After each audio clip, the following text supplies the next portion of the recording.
Alright, so what I have is a recipe that calls for a lot of pepper. I'm making pepper bacon. And my wrist got tired of twisting this dumb knob on top of here, getting little tiny bits of pepper out. So I attached my amazing rigid cordless drill on there.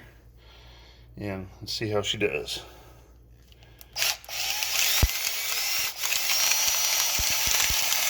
Oh yeah.